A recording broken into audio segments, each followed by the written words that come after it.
Hello students, welcome to commerce मेरी जान। Student, इस वीडियो में हम एक सेलेक्टेड स्टूडेंट के साथ इंटरव्यू कंडक्ट करने वाले हैं और ये इंटरव्यू स्पेशल होने वाला है क्योंकि इनका सिलेक्शन वेटिंग में हुआ है। तो बहुत सारे स्टूडेंट क्वेश्चन पूछते रहते हैं कि सर हमारे इस एग्ज़ाम की वेटिंग लिस्ट आएगी नहीं आएगी। तो इनका सिलेक्शन वेटिंग में ही हुआ है। जैसा कि आपको पता है, एफ सी आई AG3 अकाउंट्स का एग्ज़ाम हुआ था जिसमें हमारे पास 18 फाइनल सेलेक्टेड स्टूडेंट्स थे। उनके अलावा बहुत सारे स्टूडेंट ऐसे थे जो किनारे पर रह गए थे। तो अभी वेटिंग लिस्ट आई है और आज हमारे साथ महाराष्ट्र विदर्भ से अक्षय निम्बेडकर जी है। इनका वेटिंग लिस्ट में सिलेक्शन हुआ है। इनके मार्क्स है 105.50। ओबीसी कैटेगरी से सिलेक्शन हुआ है। तो बहुत सारी चीज़ें हम इनसे जानेंगे।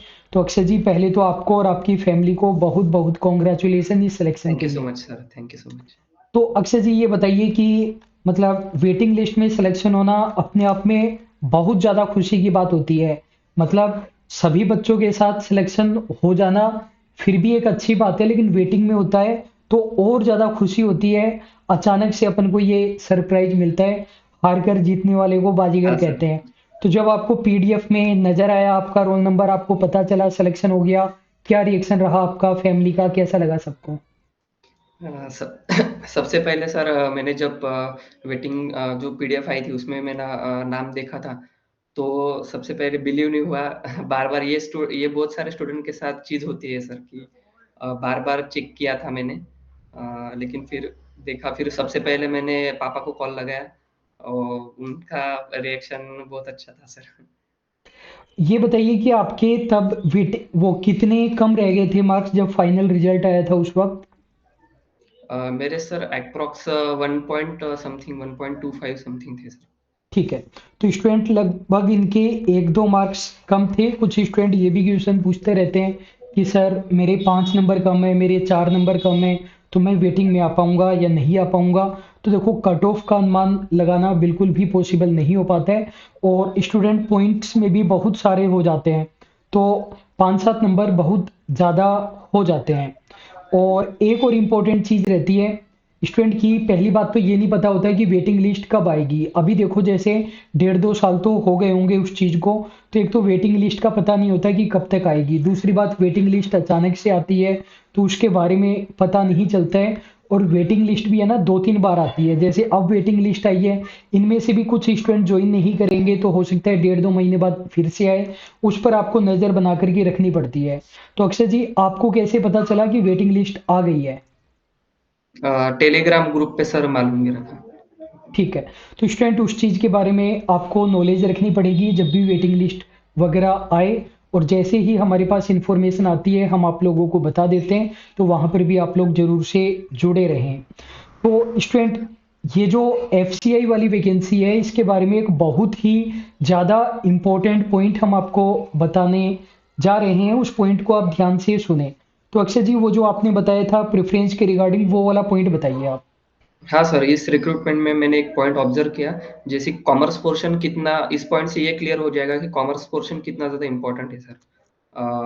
जैसे कि मैंने देखा कि जब 2 कैंडिडेट्स के इक्वल मार्क्स आ जाते हैं, तो यूजुअली जो प्रेफ़रेंस दिया जाता है वो एज फैक्टर के अकॉर्डिंग दिया जाता है। डेट ऑफ बर्थ किस कैंडिडेट की ज़्यादा है, उस हिसाब से। लेकिन इनका ऐसा है, एफसीआई में ये देखा जाता है, जब इक्वल 2 कैंडिडेट के इक्वल स्कोर्स आते हैं, तब उनके अकाउंट्स पोर्शन में मार्क्स कितने हैं। तो जिन जिन कैंडिडेट के अकाउंट्स पोर्शन में ज़्यादा मार्क्स होंगे उनको प्रेफ़रेंस लिस्ट में आगे रखा जाएगा, ठीक है। मेरिट लिस्ट में। ठीक है। तो स्टूडेंट, मैं आपको क्लियर कर देता हूँ। जैसे FCI का पेपर होता है 240 नंबर का होता है। 120 नंबर का कॉमर्स पोर्शन होता है, 120 नंबर का जनरल पोर्शन होता है, 240 का पेपर होता है। जनरली वैकेंसीज में क्या होता है कि जैसे मान लीजिए किसी कैटेगरी की कट ऑफ गई है, 116 नंबर गई है और दो कैंडिडेट के 116 नंबर ही है। तो जनरली तो क्या होता है, एज को प्रेफरेंस दी जाती है। जिसकी एज ज़्यादा होती है उसका सिलेक्शन हो जाता है। यदि आपने हमारे TRA GRA RHP वाले वीडियो देखे हैं तो उसमें टाई हुआ था किशोर पुरी और तरुण गहलोत जी में, तो किशोर पुरी जी की एज ज्यादा थी, उनका सिलेक्शन हो गया था। लेकिन एफसीआई की वैकेंसी में पहले वो आपके कॉमर्स वाले मार्क्स देखेंगे। दो बच्चों के बराबर बराबर मार्क्स है, 116 कट ऑफ बराबर गई है। एक बच्चे के कॉमर्स वाले में ज्यादा थे तो उसको प्रेफरेंस दी जाएगी। उसके बाद में एज वाला फैक्टर देखा जाएगा कि कॉमर्स में भी दोनों के बराबर है, तो एज वाले को ध्यान में रखा जाएगा। तो commerce portion very very very very important है एफसीआई वाले एग्जाम के लिए। और ये अच्छा पॉइंट भी है, जब वैकेंसी अकाउंटेंट की है, AG3 अकाउंट्स की है, तो कॉमर्स को अहमियत मिलनी ही चाहिए। स्टूडेंट, अगली इंपॉर्टेंट चीज ये है कि पिछला वाला जो एफसीआई का पेपर हुआ था, तो एफसीआई में तरीका आपको पता है, पहले प्री का एग्जाम होता है। प्री में कॉमर्स पोर्शन नहीं होता है, सभी के लिए सेम है। पहले प्री का एग्जाम होगा, उसमें से वो कुछ गुना स्टूडेंट मेंस के लिए पास करते हैं, उन बच्चों का मेंस का एग्जाम होता है। तो बच्चे सबसे बड़ी मिस्टेक्स क्या करते हैं, वो प्री के रिजल्ट का वेट करते हैं, उसके बाद प्रिपरेशन स्टार्ट करते हैं। हम लोग बताते बताते थक जाते हैं, लेकिन स्टूडेंट को लगता है ये तो अपना कोर्स बेचने के लिए कर रहे हैं, अगर हम प्री में रह गए तो हमारा तो कोर्स खराब जाएगा, तो प्री के रिजल्ट का वेट करते हैं। पिछली बार 5 दिन का समय दिया गया था प्री का रिजल्ट आने के बाद मेंस के एग्जाम में, तो केवल वो ही स्टूडेंट आगे निकल पाए, उन्हीं का सिलेक्शन हो पाया जो पहले से प्रिपरेशन कर रहे थे। अक्षय जी, आप बताइए कि आपने एफसीआई की प्रिपरेशन कितने मंथ्स की थी और कैसे की थी, नोट्स बनाए थे, प्रिंट आउट निकाले थे, क्या तरीका रहा था और कितने मंथ की थी? जैसे कि सर इनका जो पैटर्न रहता है वो बैंक में एक्चुअली ऑलरेडी बैंकिंग का प्रिपेयर कर रहा था। तो बैंकिंग का जैसा रहता है इनका वैसा ही पैटर्न रहता है। सिर्फ़ कॉमर्स पोर्शन से इस पोर्शन में इसमें अलग से तैयारी करनी पड़ती है। तो मैंने प्री एग्ज़ाम जब हुआ था मेरा, उसके बाद में मैं मतलब कॉन्फिडेंट था कि प्री निकल जाएगा। उसके बाद फिर मैंने यूट्यूब पे सर्च करा था कि अकाउंट्स के लिए कहाँ से प्रिपेयर करूँ। तो यूट्यूब में आपका वीडियो सजेशन में आया था। तो उसके बाद में फिर मैंने देखा, फिर टीचिंग मुझे बहुत पसंद आई। उसके बाद में फिर मैं एप्लीकेशन पे जाके पेड कोर्स परचेज़ किया। लगभग फिर कितने वहाँ मंथ से आपने प्रिपरेशन की थी कॉमर्स पोर्शन अ, की? लगभग 3 से 4 मंथ्स ठीक है। 3 स्टूडेंट, इन्होंने प्री वाला एग्जाम देने के बाद कॉमर्स वाली प्रिपरेशन स्टार्ट की थी। प्री वाला एग्जाम देने के बाद नहीं कि रिजल्ट के बाद, रिजल्ट के बाद तो समय ही नहीं बचा था। और बहुत सारे स्टूडेंट तो ऐसे थे जिन्होंने प्री का एग्जाम देने से पहले ही कुछ कुछ प्रिपरेशन करना स्टार्ट कर दी थी। वो जो 18 स्टूडेंट हो रहे हैं उनकी भी इंटरव्यू वीडियोज है यूट्यूब चैनल और ऐप पर, उनको जरूर से देखिए। आपको स्ट्रेटेजी पता चलेगी कि कैसे प्रिपरेशन करनी चाहिए, कैसे नहीं करनी चाहिए। अक्षय जी, अभी बोल रहे हैं कि एफसीआई की वैकेंसी फिर से आएगी, तो हम आपकी ओपिनियन जानना चाहते हैं। पहली बात तो आपको क्या लगता है कि वैकेंसी फिर से आ रही है क्या? दूसरी बात, स्टूडेंट यदि प्रिपरेशन करना चाहते हैं तो उनको अभी से थोड़ी थोड़ी प्रिपरेशन स्टार्ट कर देनी चाहिए, या नोटिफिकेशन का वेट करें, या प्री के रिजल्ट का क्या करें? नहीं, मुझे लगता है सर अभी से प्रिपरेशन अगर स्टार्ट कर दी तो बेटर रहेगा। एग्ज़ैक्ट मंथ नहीं बोल सकते, लेकिन इस साल डेफ़िनिटली आने वाली है सर वैकेंसी। आपने हमारे अलावा भी कहीं और से सुना है, या फिर हमने कहा और उसी बात को आप रिपीट कर रहे हैं कि वैकेंसी नहीं, आ रही नहीं है? सर। नहीं सर, पता है, पता है। स्टूडेंट, बिल्कुल अलग अलग इंडिपेंडेंट सोर्सेज से न्यूज का आना बहुत ज़्यादा जरूरी होता है। ठीक है। अक्षय जी, ये बताइए आप लगभग कौन से ईयर से कंपटीशन एग्जाम की प्रिपरेशन कर रहे हैं, इस दौरान कौन कौन से एग्जाम दिए, उनमें कहाँ तक पहुंचे? और अगली बात, जैसे एफसीआई में नहीं हुआ, 1-2 नंबर से आप रह गए थे, तब फिर आपने एग्जाम देना छोड़ दिया और अभी किस्मत से हो गया, या इस दौरान भी एग्जाम वगैरह देते रहे? नहीं, जैसे कि सर सब मैंने पहले बताया कि मैं बैंकिंग की एग्ज़ाम्स के लिए प्रिपेयर कर रहा था। 2016 में मैंने ग्रेजुएशन कंप्लीट किया सर। उसके बाद में 2017 में मैंने क्लासेस जॉइन किए बैंकिंग के। वहाँ से सर प्रिपरेशन कंटिन्यू मैं प्रिपरेशन ही करते आया हूँ। बैंकिंग के बहुत सारे एग्ज़ाम्स दिए जिसमें सर शुरू में प्री में प्रॉब्लम आ रही थी, फिर प्री क्लियर होने लगे, फिर मेंस दिए। कुछ एग्ज़ाम्स में इंटरव्यू तक भी पहुँचा हूँ सर। ठीक है। और अभी ये एफसीआई वाला जो एग्जाम हो गया था, रिजल्ट आ गया था, उसके बाद भी कंटिन्यू एग्जाम दे रहे थे या स्टॉप कर दिया था? नहीं, नहीं, दे रहा था कंटिन्यू। ठीक इस है। साल के भी बैंकिंग के सभी मेंस दिए हैं मैंने आप लोग। ठीक है। तो स्टूडेंट देखिए, 2016 से ये प्रिपरेशन कर रहे हैं, तो लगभग 7-8 साल इनको हो गए हैं प्रिपरेशन करते हुए। कॉमर्स स्टूडेंट एक मिस्टेक करता है कि वो नॉन कॉमर्स वैकेंसीज की तरफ जाता है, एसएससी बैंकिंग वगैरह की तरफ, उसको लगता है वहाँ पर हजारों वैकेंसीज है, सिलेक्शन लेना आसान रहेगा। लेकिन यकीन मानिए, कॉमर्स में नंबर ऑफ वैकेंसी ज़्यादा होती है, सीट कम होती है, फिर भी आपका कॉमर्स में जितनी जल्दी सिलेक्शन होगा, दूसरी जगह हो ही नहीं सकता, चाहे कितनी भी वैकेंसीज हो। एफसीआई एजी3 अकाउंट्स में केवल बीकॉम वाले ही अलाउ है। तो जो आपके अलग अलग रीजंस रहते हैं कि हमें तो मैथ रीजनिंग नहीं आती, हमें ये नहीं आता, वो किसी को भी नहीं आती है, सभी बीकॉम स्टूडेंट है, उन्हीं से ही आपको फाइट करना है। और अक्षय जी ये बताइए कि जैसे हम लोग राजस्थान से हैं और राजस्थान के स्टूडेंट ज़्यादा हमसे कनेक्टेड है, तो स्टूडेंट ने एक भ्रांति या फिर एक लिमिटेशन, एक बाउंड्री लगा रखी है। और आपके वहाँ पर भी ऐसा होता होगा, जैसे आप महाराष्ट्र से हैं, स्टूडेंट कहते हैं कि मेरे को तो राजस्थान के अंदर ही जॉब चाहिए, मैं तो यहीं के ही फॉर्म भरूंगा, कहीं और के नहीं भरूंगा, सेंट्रल के फॉर्म नहीं भरना चाहता, अदर स्टेट के फॉर्म नहीं भरना चाहता। तो उसके बारे में आप क्या ओपिनियन देंगे? और स्टूडेंट ये मैं आपको बता देता हूँ, ये महाराष्ट्र विदर्भ से है, पढ़ रहे हैं राजस्थान के इंस्टीट्यूट से, सिलेक्शन हुआ है एमपी भोपाल में। सर मेरा एक्चुअली यही मानना है कि प्रिपरेशन करते वक़्त ये सोचना नहीं चाहिए कि कहाँ पे पोस्टिंग मिलेगी। सबसे पहले इम्पोर्टेंट चीज़ है कि सिलेक्शन लेना, वो बहुत ज़्यादा इम्पोर्टेंट है सर। स्टूडेंट ये बहुत अच्छी बात इन्होंने बताई, और मैं भी कहता रहता हूँ कि आप है ना एग्जाम दीजिए, सिलेक्शन लीजिए, उसके बाद यदि आप ज्वाइनिंग नहीं लेने का मूड है या फिर किसी रीजन से नहीं जा सकते हैं, तो भी कोई बात नहीं है।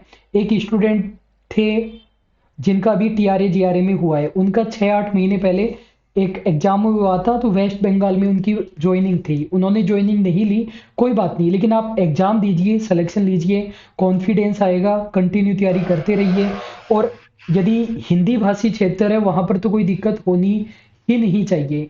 एफसीआई में हमारे पास एक दो स्टूडेंट ऐसे भी है जो साउथ से है, आंध्र प्रदेश तमिलनाडु वगैरह से है, और हम तो पढ़ाते भी मतलब हिंदी इंग्लिश मिक्स है, तो उन्होंने भी कॉम्प्रोमाइज किया है और दूसरी जगह जाकर के सिलेक्शन ले रहे हैं।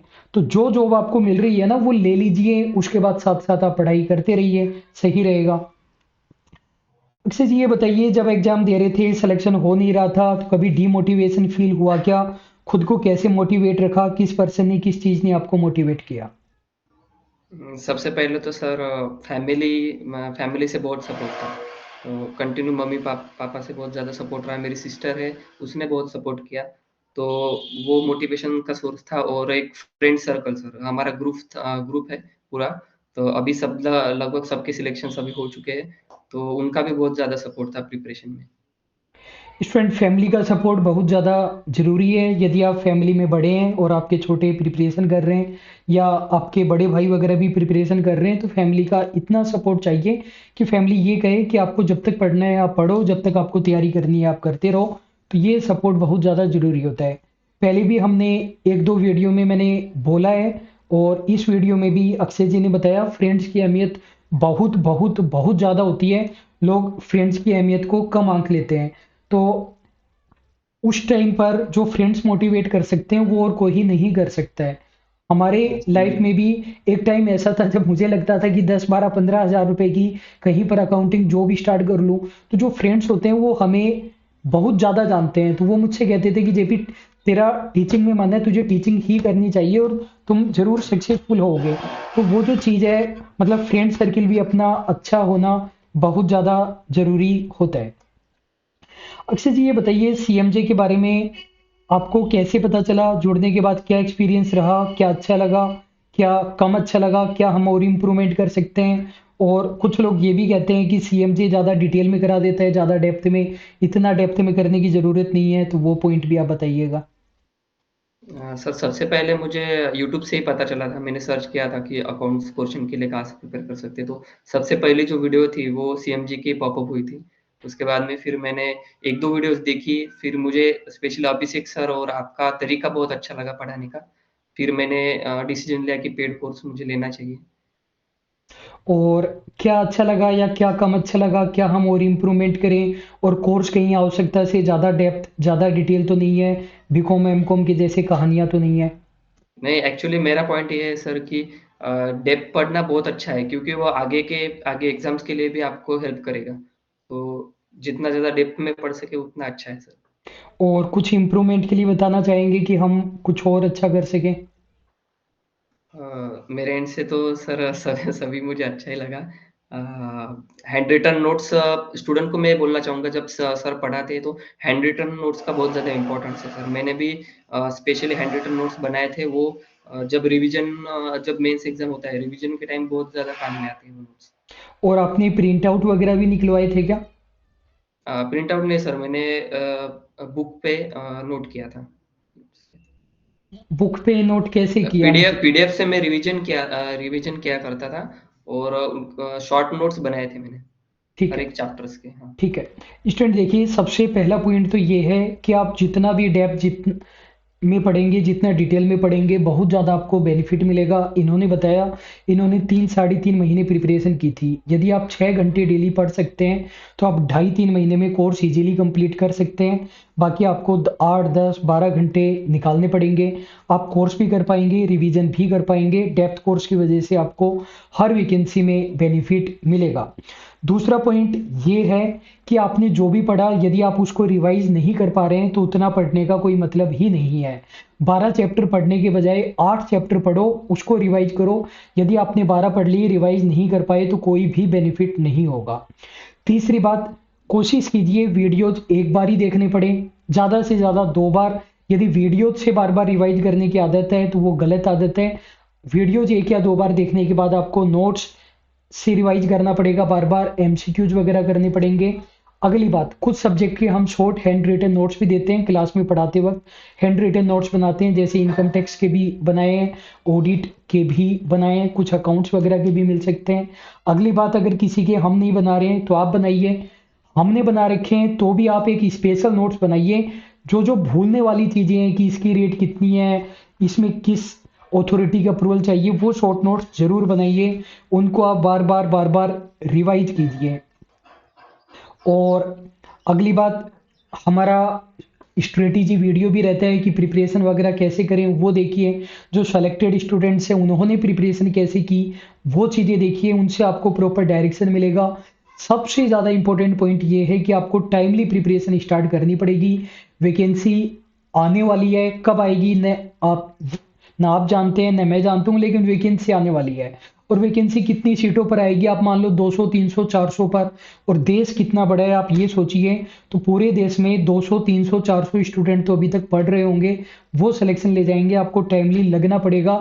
अभी हमारे पास ऑलरेडी कोर्स के अंदर 300 400 स्टूडेंट है, जिनको कहीं से ये पता चला कि वैकेंसी आ रही है और अभी भी वो पढ़ रहे हैं।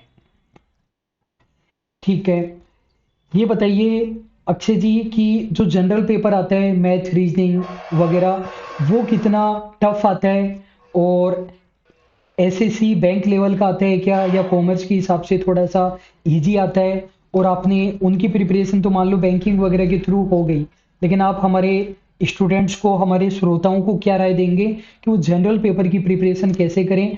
कॉमर्स वाली तो वो कर लेंगे, उनको पता है कैसे करना है, जनरल पेपर के लिए बताइए। सर जनरल पेपर बैंकिंग के जो एग्जाम्स रहते हैं उनसे थोड़ा सा कम लेवल रहता है इनका। तो अगर बैंकिंग की प्रिपरेशन अच्छी है तो आराम से फिर इसमें कर सकते हैं। अगर स्टूडेंट ऐसे हैं जिन्होंने बैंकिंग वगैरह की प्रिपरेशन नहीं की लेकिन इसकी प्रिपरेशन करना चाहता है, तो किन सोर्सेज से, किन कोचिंग से, किन बुक से, किन यूट्यूब चैनल से जनरल पेपर कैसे प्रिपेयर करें और कितना टाइम लग जाएगा? जैसे अगर जीएस क्वांट रीजनिंग इंग्लिश तो बैंकिंग के जो प्रिपेयर कर रहे हैं वो आराम से हो जाएगा। लेकिन एक जीएस पोर्शन रहता है उसके लिए आप बुक्स भी रेफर कर सकते हैं या फिर यूट्यूब वीडियो से भी कर सकते हैं उसके लिए प्रिपेयर। नहीं, मैं पूछ रहा हूँ जो बैंकिंग वगैरह की प्रिपरेशन नहीं कर रहे हैं, जनरल स्टूडेंट है, केवल बीकॉम किया है, वो कैसे प्रिपेयर करें ये मैथ रीजनिंग हिंदी इंग्लिश? सबसे पहले तो सर बेसिक क्लियर होने चाहिए सर। ठीक है। तो स्टूडेंट देखिए, ऐसा है कि जैसे मैथ रीजनिंग हमने करवा रखी है कोर्स में, पहले आप उसको कीजिए, उससे आप कॉन्सेप्ट तैयार कीजिए। एक बार वो हो गया, फिर आप मार्केट से कोई बुक ला सकते हैं। जैसे मथुरिया नाम से बुक आती है, काफ़ी चलती है, उससे आप कंटिन्यूसली प्रैक्टिस कर सकते हैं।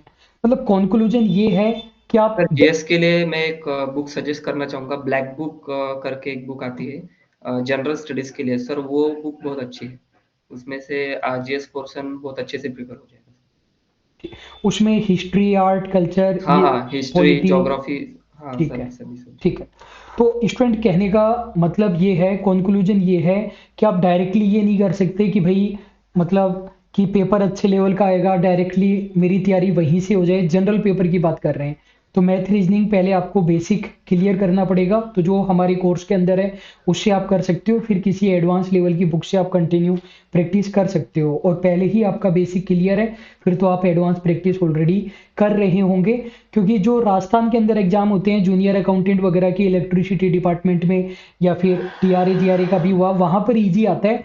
जो एफसीआई की वैकेंसी है वहां पर मैथ रीजनिंग अच्छे लेवल का आता है, ईएमआरएस में भी अच्छे लेवल का आता है, तो उसका आप ध्यान रखें। और जनरल स्टडी के लिए इन्होंने एक ब्लैक बुक बताई, उससे भी आप प्रिपरेशन कर सकते हैं, लेकिन हर सब्जेक्ट का यही है कि पहले आपको बेसिक करना पड़ेगा। और कॉमर्स पोर्शन में किसी भी लेवल का पेपर आए आप कोर्स से बिल्कुल इजीली कर पाएंगे, बिल्कुल डेप्थ लेवल में हमने बना रखा है। और एग्जाम अनएक्सपेक्टेड होता है। एक अच्छी चीज बताता हूँ कि सिलेबस के अंदर उन्होंने फिनेंशियल अकाउंटिंग दिया हुआ था। केवल अकाउंटिंग दिया होता है तो उसका मतलब तो ये होता है फिनेंशियल अकाउंटिंग भी आएगी, कॉर्पोरेट अकाउंटिंग भी आएगी, मैनेजमेंट अकाउंटिंग भी आएगी, कॉस्ट अकाउंटिंग भी आएगी, लेकिन फिनेंशियल अकाउंटिंग दिया हुआ था। तो मैनेजमेंट अकाउंटिंग या फिर एफएम कोर्स में नहीं थी, लेकिन पिछली बार क्वेश्चन आ गए थे एफएम से, तो इस बार हमने एफएम भी ऐड कर दी है। आपको मतलब चीजों के अकॉर्डिंग खुद को चेंज करते रहना पड़ेगा। अक्षय जी, हमारा लास्ट क्वेश्चन है कि बहुत सारे स्टूडेंट हैं जो एग्जाम देते रहते हैं, सिलेक्शन नहीं होता है, पॉइंटों से रह जाते हैं, तो जो भी आपने अपनी लाइफ से सीखा उसके बेसिस पर कुछ स्ट्रेटेजी कुछ टिप्स वगैरह आप देना चाहें कि क्या करना चाहिए स्टूडेंट्स को। सर इस जर्नी में दो बहुत इंपॉर्टेंट पॉइंट्स मैंने सीखे, जो कि एक पेशेंस चाहिए और सेल्फ कॉन्फिडेंस अपने अंदर होना चाहिए। अगर सेल्फ कॉन्फिडेंस है तो डेफिनेटली आप क्रैक कर सकते हैं। स्टूडेंट ये बहुत ज़्यादा इंपॉर्टेंट बात है। देखो पेशेंस वाली बात हर स्टूडेंट कहता है, पेशेंस आपको रखना ही रखना पड़ेगा। बहुत सारे लोग क्या करते हैं कि जैसे ही एफसीआई की वैकेंसी आएगी तो बस एक ही बात बोलेंगे, हमें तो बस इस 1.5 महीने के अंदर अंदर सिलेक्शन चाहिए, हम तो आगे का सोचते ही नहीं है। टीचर ये एडवाइस देना चाहते हैं कि आप आगे 1 1.5 2 साल कैसे प्रिपरेशन करें। स्टूडेंट बोलेगा आप 1 1.5 2 साल की बात ही क्यों कर रहे हो, आप तो ये बताओ अगले 1 महीने में मैं कैसे सिलेक्शन लूँ। पेशेंस आपको रखना पड़ेगा, कंटिन्यू आपको तैयारी करनी पड़ेगी, जो आप प्लान बनाओगे उस पर कम से कम 1.5 2 साल तक आपको रहना पड़ेगा। कंटिन्यू एग्जाम देने पड़ेंगे, कंटिन्यू प्रिपरेशन करनी पड़ेगी, टाइमली स्टार्ट करना पड़ेगा, नोटिफिकेशन का वेट मत कीजिए और सेल्फ कॉन्फिडेंस आपको रखना पड़ेगा। आप अपना कंपैरिजन केवल खुद से कीजिए। जो कोर्स होता है वो 3 4 महीने का ही होता है और आप 2 साल प्रिपरेशन करेंगे तो सोचो कितनी अच्छी आपकी प्रिपरेशन हो जाएगी।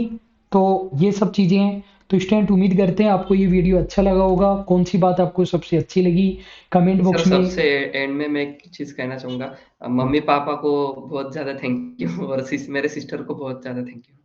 स्टूडेंट जो भी सफलता अपन को मिलती है उसमें बहुत सारे लोगों का योगदान होता है, जो आसपास का हमारा एनवायरनमेंट होता है, इवन जो हमारे 11 12 के टीचर होते हैं उनका बहुत ज़्यादा योगदान होता है। पेरेंट्स ने सपोर्ट किया, पेरेंट्स ने इस चीज़ के लिए नहीं टोका कि आपकी एज हो गई अभी तक जॉब नहीं लगी, उन्होंने हाँ सर। बस कंटिन्यू जो भी फिनेंशियली जो भी वो सपोर्ट कर सकते थे वो कंटिन्यू करते रहे। मतलब पेरेंट्स के पास कई बार नॉलेज नहीं होती लेकिन एक्सपीरियंस तो उनके पास होता है। उनको ये नहीं पता होता कि वो किस चीज़ की तैयारी कर रहे हैं, कैसे तैयारी होगी, लेकिन वो ये सपोर्ट कर सकते हैं। और जो जानकार लोग हैं, सिस्टर है, ब्रदर वगैरह है, वो और ज़्यादा अच्छी एडवाइस दे सकते हैं। तो हमारी तरफ से भी उनको बहुत बहुत धन्यवाद, शुभकामनाएं। और अक्षय जी एक बार फिर से congratulation. Thank you so much sir.